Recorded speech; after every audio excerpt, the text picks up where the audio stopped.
Nós temos hoje, então, o básico do Espiritismo. E para o básico do Espiritismo de hoje, a gente trouxe ectoplasma, que é uma coisa que a gente ouve falar nas casas espíritas.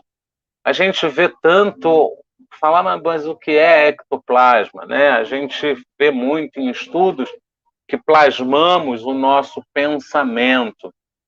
E aí a gente recorreu ao Livro dos Médiuns, ao Livro dos Espíritos, para entender o processo energético.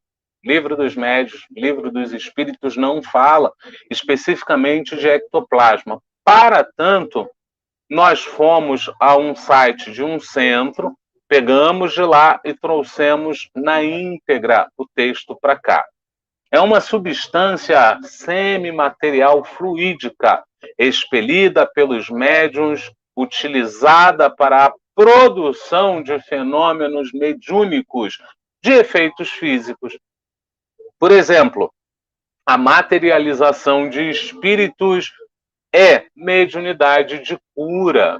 Então, são dois exemplos de ectoplasma. Então, para o espírito poder se materializar, ele vai até um médium, pega essa energia do médium e, utilizando-se dessa energia, então o espírito vai lá e se materializa. O processo de cura, ele se dá através do ectoplasma. O médium recebe a energia do espírito, trabalha essa energia dentro de si e a devolve em forma de cura para aquele que o busca.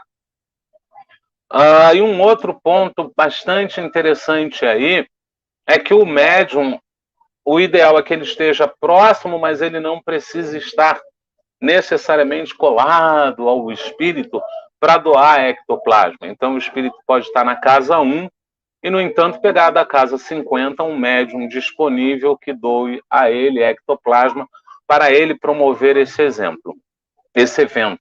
Uma outra coisa que acontece muito nos dias atuais é a gente estranhar que não tem muitos efeitos de aparições de espírito, não tem muito efeito de aparições de coisas, movimentação de coisas, de móveis, de objetos. E muita gente se pergunta por que diminuiu tanto?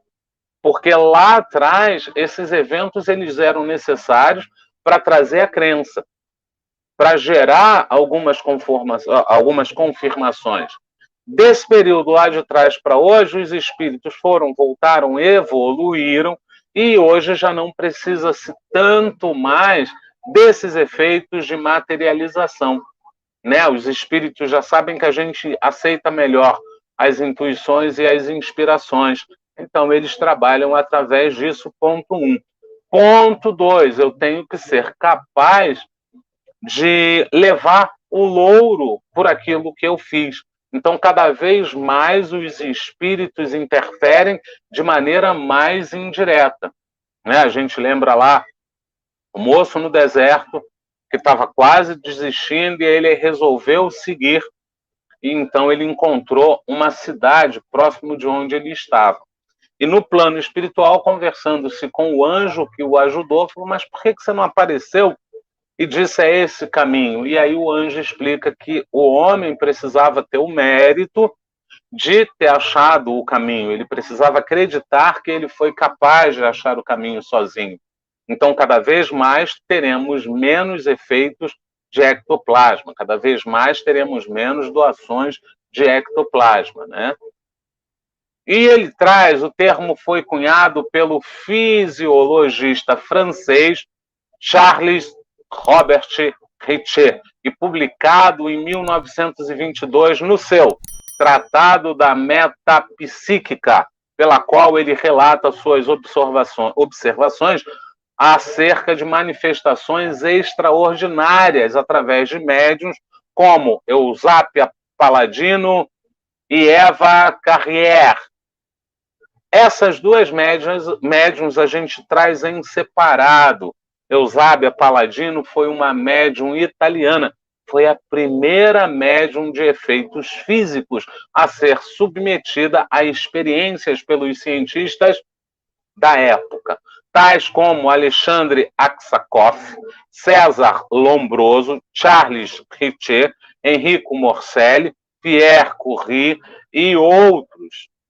E aí a gente tem a Eva Marthe Berard, também conhecida como Eva Curie, foi uma médium francesa de efeitos físicos. No seu trabalho mediúnico, iniciou-se com o ciclo de sessões espíritas, promovidas com o ciclo de sessões espíritas, promovida pelo general Noé e sua esposa Carmencita.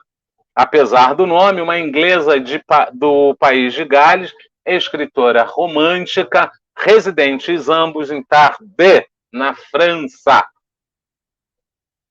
A gente segue um pouco mais. Na codificação espírita, Allan Kardec não utilizou qualquer denominação especial para essa substância, considerando-a como uma variação do fluido cósmico universal, que a gente vai trazer também num básico do Espiritismo, dentro da subdivisão daqueles que são necessários para a mediunidade. O uso do termo ectoplasma se consagrou no meio espírita, bem como no meio científico. Ectoplasma vem dos termos gregos ectos, por fora, e plasma, substância modelada. Figura afeiçoada.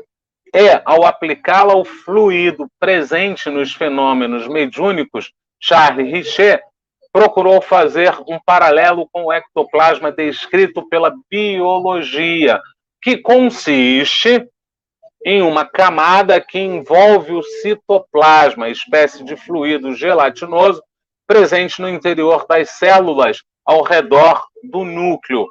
Segundo o pesquisador italiano Ernesto Bosano, em seu livro Pensamento e Verdade, a esse mesmo fluido ectoplasmático que se referem certos alquimistas no século XVII, denominando-o de formas diversas, como, por exemplo, Mysterium Magnum, por Paracelso, e Matéria-Prima, por Tomás Volan.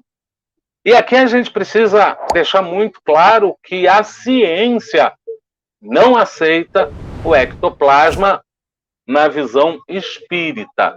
Ela não aceita essa troca. Por quê? Porque na maioria das pesquisas que a ciência fez, ela encontrou charlatanismo, ela encontrou manipulação. E aí fica difícil.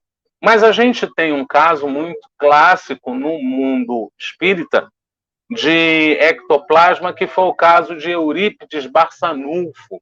Eurípides, cético na época, foi convidado aí a um centro, ele sentou-se num canto e mentalmente ele falou: bom, se isso aqui for verdade, eu quero que surja uma rosa até o final desta sessão.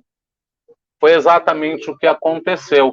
Ele estava com uma rosa no colo. E daí para frente, Eurípides Barçanufo virou um grande defensor do espiritismo e, para a gente também, é um dos médiuns que mais praticou a bicorporiedade, né? Então, ele estava ao mesmo tempo em dois lugares. Ele era professor, ele dava aula, então ele pedia licença aos alunos, dava uma leve descansada e ia fazer um parto num local distante.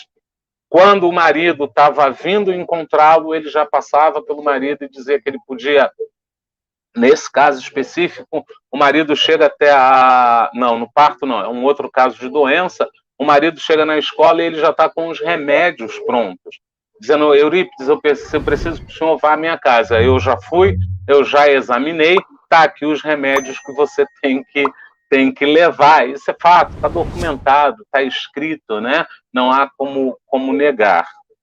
E assim, a gente usou consulta ao livro dos médiuns, ao livro dos espíritos, pensando em energia e não especificamente em ectoplasma, para poder embasar essa ideia. Sem embasamento do Pentateuco, a gente não pode falar muito. Sem embasamento da literatura edificante, a gente não pode falar. E a gente pegou o texto aí na íntegra da Enciclopédia Espírita Online, que é do Centro Luz Espírita, luzespírita.org.br. Dá uma olhada lá em enciclopédia, que tem tudo lá. E esse foi, então, o ectoplasma no básico do Espiritismo.